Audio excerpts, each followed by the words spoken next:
नमस्कार, तुम्हा सगळ्यांचं अतुल सर इंग्लिश क्लास ह्या युट्यूब चॅनलवर स्वागत. पहा, ह्या चॅनलवर फक्त मी ग्रामर म्हणजे इंग्लिश ग्रामर रिलेटेडच फक्त मी व्हिडिओ अपलोड करत असतो.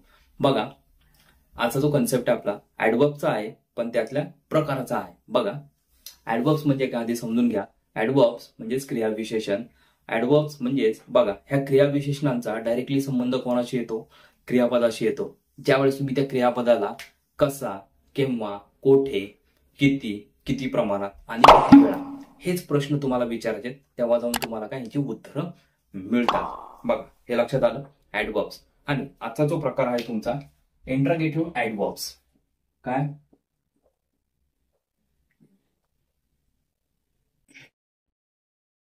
इंटरगेटिव्ह ऍडवर्ब्स म्हणजे काय? प्रश्नार्थक विशेषणे. आता बघा, सॉरी, प्रश्नार्थक क्रिया विशेषणे. बघा, जशी माझी आता गडबड झाली तशी तुमची पण होऊ शकते. आधी समजून घ्या. प्रश्नार्थक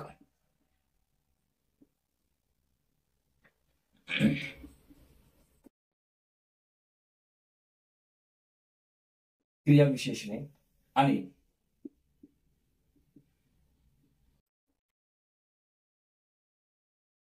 प्रश्नार्थक विशेषणे. बघा, इथं क्रिया विशेषणे आणि इथं फक्त विशेषणे. ह्या दोन्हीमध्ये खूप फरक आहे. काय? खूप फरक आहे. आता प्रश्नार्थक क्रिया विशेषणे म्हणजे काय? की इंटरगेटिव्ह ऍडजेक्टिव्ह. काय? इंटरगेटिव्ह ऍडजेक्टिव्ह म्हणजेच प्रश्नार्थक विशेषणे. बघा, ह्याच्यात आणि ह्याच्यात काय फरक आहे? ह्याच्यामध्ये तुम्हाला प्रश्नार्थक म्हणजेच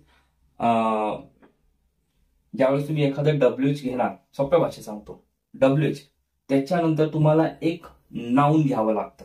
काय? मी ऑब्जेक्ट म्हणून लिहितोय. नाऊन तुम्हाला घ्यावं लागतं, कंपल्सरी तुम्हाला घ्यावं लागतं. जसे की बघा, whose, mobile, do you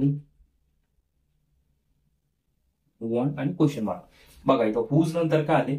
directly mobile आले. टू बीचं रूप आले का? नाही. मग असे जे डब्ल्यूचे आहेत त्यांना काय म्हणणार आपण? प्रश्नार्थक विशेषणे. आता प्रश्नार्थक क्रिया विशेषणांचा तसा काही प्रश्नच येत नाही. डायरेक्टली तुम्ही डब्ल्यूएच नंतर टू बीचं रूप आणि नंतर तुमचं वाक्य आहे तसं तुम्ही बनवू शकता. बघा, आता ते कोणते कोणते आहेत तेच आपल्याला आता पाहायचंय. बघा, त्याच्यामध्ये पण प्रकार आहे. पहिला आहे तुमचं काय? स्थल, सॉरी, पहिला आहे तुमचं काल, कालदर्शक. बघा, कालदर्शक आधी मराठीत घेतो. कालदर्शक म्हणजेच इंग्लिशमध्ये टाइम. त्याच्यानंतर आहे स्थलदर्शक म्हणजेच काय? प्लेस. त्याच्यानंतर काय आहे? संख्यावाचक. त्यासाठी तुम्ही काय होणार? नंबर. त्याच्यानंतरचं काय? परिमाणवाचक, सॉरी,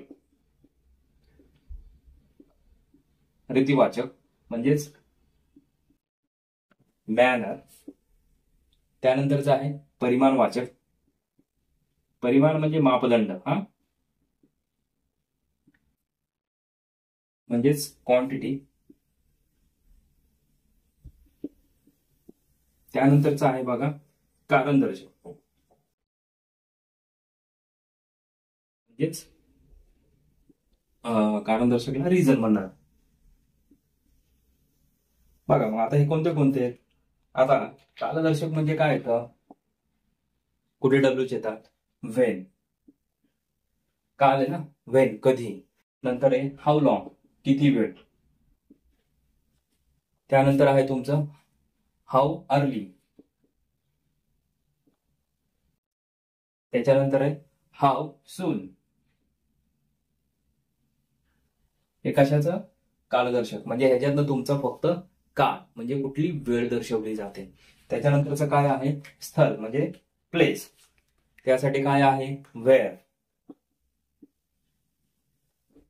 जुनी इंग्लिश असेल तर वेन्स आणि विदर हे तुम्ही वापरू शकता.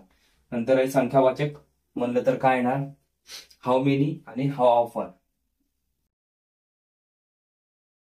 हाऊ मेनी आणि हाऊ दोन्हीचा अर्थ आहे किती. तुम्ही जे संख्येच्या स्वरूपात मोजू शकता त्याला काय म्हणणार तुम्ही, संख्यावाचक म्हणजेच नंबर.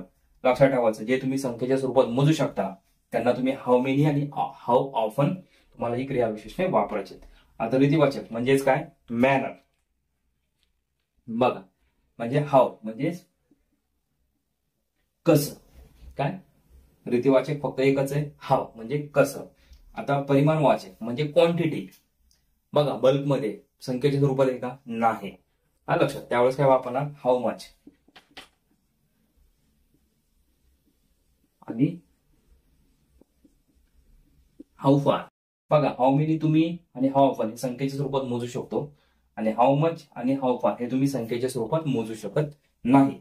आता कारणदर्शक म्हणजेच काय वापरणार, वाय. हा लक्षात, हे लिहून घ्या, पाठ करा, कशाला काय म्हणतात ते समजून घ्या व्हिडिओ पॉज करून. बघा, इथे आपण काय एक्झाम्पल्स घेऊ.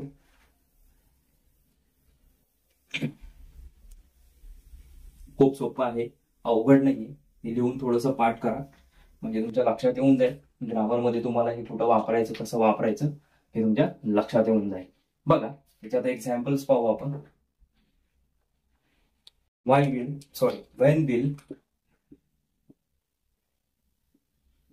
will she go. when म्हणजे काय, कधी, म्हणजे ती कधी जाणार. म्हणजे काय दर्शवलंय, कालदर्शक म्हणजे वेळ. म्हणजे वेअर डज शी लिव्ह, ती कुठे राहते म्हणजे जागा म्हणजे प्लेस, स्थलदर्शक. त्याच्यानंतरचं पहा, हाऊ डिड यू एस्केप.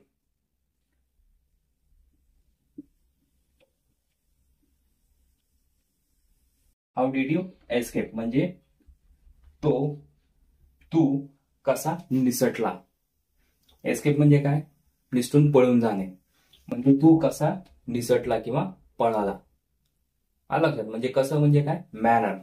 त्याच्यानंतर आहे वाय वॉज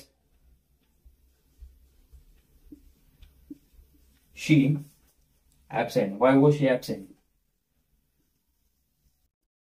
बघा, वाय म्हणजे का, म्हणजे कारण, ती का गैरहजर होती. बघा, वाक्यामध्ये तुम्हाला वापर दाखवलाय, खूप सोपा आहे. इंटरगेटिव्ह ऍडवर्ब्स. काय डाऊट असेल तर कमेंट बॉक्समध्ये कमेंट करा. आणि पुढील सेशनमध्ये आपण ह्यानंतरचा कुठला ऍडवर्बचा प्रकार असेल तो घेऊ. तोपर्यंत जय हिंद, जय भारत.